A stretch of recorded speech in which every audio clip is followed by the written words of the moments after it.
Okay, this is stop 3 on the field trip, top Sugarloaf Mountain.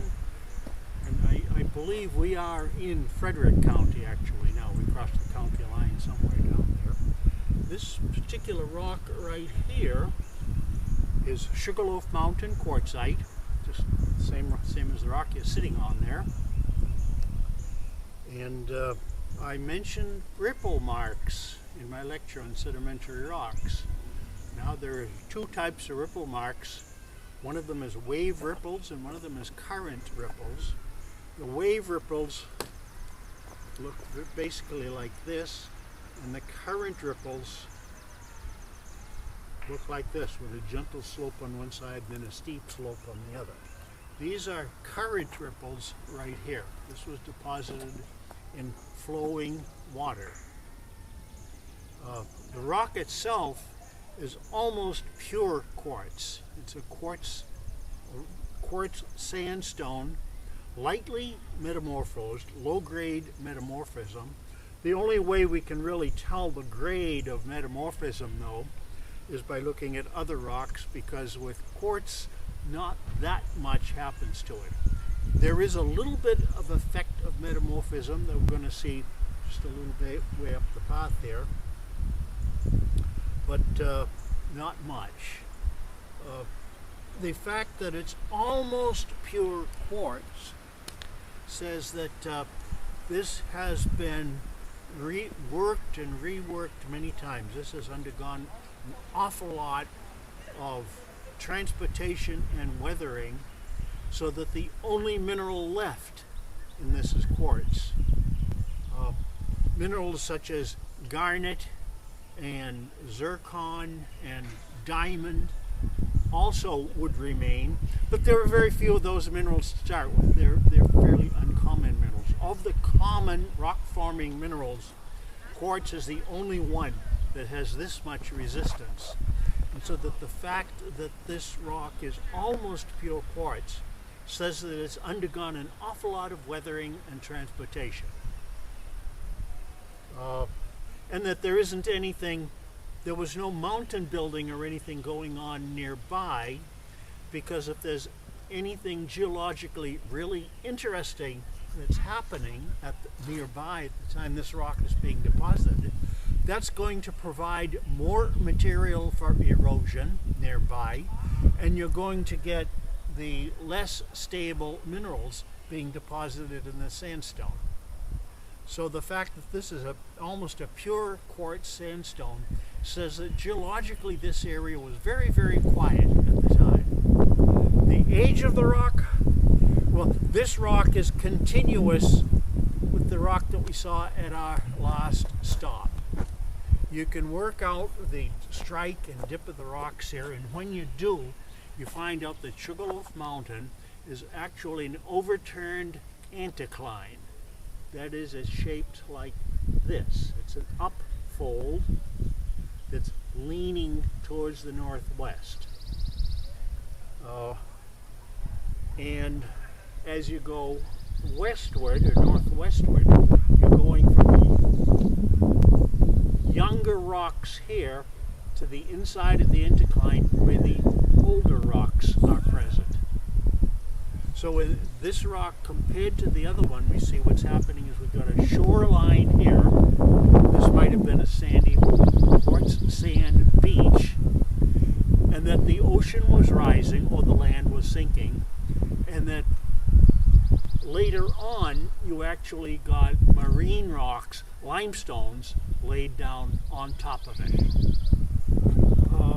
Here's a question though. Sugarloaf Mountain is the highest point in the Maryland-Piedmont.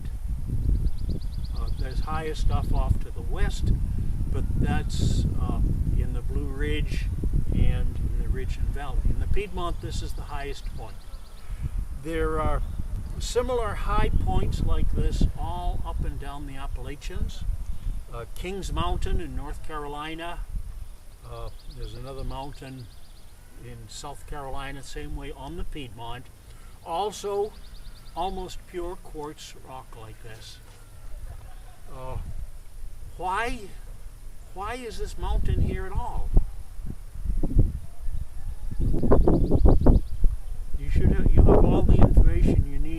answer that question. No. Okay. Quartz, what's the hardness of quartz? 7. Most hardness scale. Is it a 7? 7. Yeah. Yeah, if you go to your box and look at it, 7 is the little quartz crystal there. Okay, and when I talked about the weathering of minerals, I said the bottom of the bone reaction series was the stuff that weathers the slowest. Quartz is the slowest of all. When I talked about the weathering of silicates, I said that with most of the silicates you get dissolved silica. Not with quartz. If you're lucky, you can break quartz up and end up with quartz grains, but it doesn't weather. That's not strictly true, but as a first approximation, that's pretty good. Now this whole area here has been weathering for millions of years, and as it weathers, it gets worn down. What's going to weather the slowest? Something that's made of pure quartz. So the fact that you've got this big mass of pure quartz right here that's been bent up in the fold is the reason why there's a mountain here at all.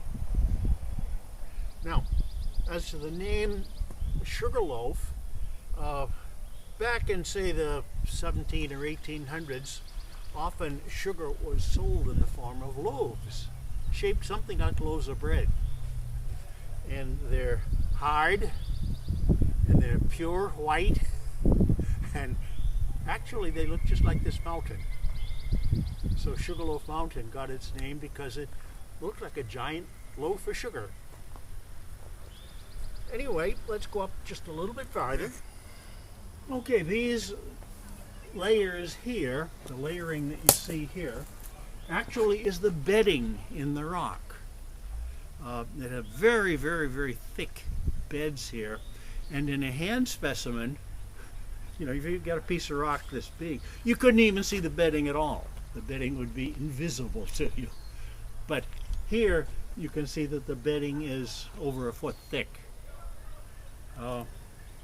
There is a poor, very poor cleavage developed here. These cracks running this way are the cleavage. And let's see, I don't know if you can see it. Not really obvious, but there are tiny cracks in the rock itself that is caused by the pressure. This has been compressed. Actually, it's been compressed a couple of different times in the various orogenic periods over the last couple of 100 million years. And it turns out that if you put material under pressure, it becomes thermodynamically just a little bit less stable. And it tends to dissolve in cracks perpendicular to the pressure. And so if you put it under pressure and it develops little tiny perpendicular cracks, those perpendicular cracks can get together and allow the rock to split in that direction. It's not the kind of facility that you see in a slate or a schist. It's very, very poor, but it does originate in exactly the same way. Now, so these rocks here are not quite horizontal, but they're close to it. The bedding down at our last stop, we never did get a good look at it in place, but if you work at it down in that last outcrop, you actually can see the bedding in the rock. You did have a good view of it in the rock lying in the stream, but that doesn't tell you which way the bedding was. And the bedding there was actually very steep, going up towards the mountain. And if the bedding is very steep, going up towards the mountain, then that means as you go even more towards the mountain, you're getting older and older rocks. Now, as you go in this direction further, I've got my fingers here, you reach the top of the fold. And the top of the fold, it's close to horizontal, but if you were at exactly the right place, it would be horizontal. And if you go a little bit further, you find that the rocks are actually bent over on the other side. Interestingly enough, If you look at the Martic Line Fault, the Martic Line Fault was where the deep water rocks were pushed up and over the shallow rocks. These are the shallow rocks, shallow water rocks. The Martic Line was folded along with the rocks. We had the deep water rocks pushed up and over the shallow water rocks, and then the whole thing was folded, including the fault. That tells us that we had at least two separate periods of deformation here. The first period of deformation was the one where the Ijamsville phyllite was pushed up and over the Urbana Formation and the Sugarloaf Mountain quartzite. And then the second period of deformation took that whole stack, including the fault, and bent it. And according to the geologic map I've seen of this area, I've never gone and checked it myself, if you go down the far side of this, you will actually find more Ijamsville phyllite on the other side of the Martic Line Fault, which is folded down on the other side. Another interesting little point, if you look at the direction of motion along the fault, and I presume you can actually see the fault because you couldn't know that otherwise, and I've read this. After it was folded, it was pushed a little bit more, and on this side of the fault here, the fault was actually reversed because the fault direction was reversed. So the direction of pushing remained the same, but since the fault had been bent into a U, that section of the fault moved the other way. So there's some complications going on here. Now the complications here don't hold a candle to the complications that arise in the Potomac terrain in my other field trip, where we had thrust faults and the rocks tumbling down, being buried on the stuff underneath the thrust fault, then the whole thing being pulled down again and then being pushed up in another thrust fault about 3 or 4 times, then taking that thrust fault and folding it into a hairpin, and then taking that hairpin and folding it, and then sticking a granite through the whole thing. So, that one is a lot more complicated than this one, but this one has its own complications.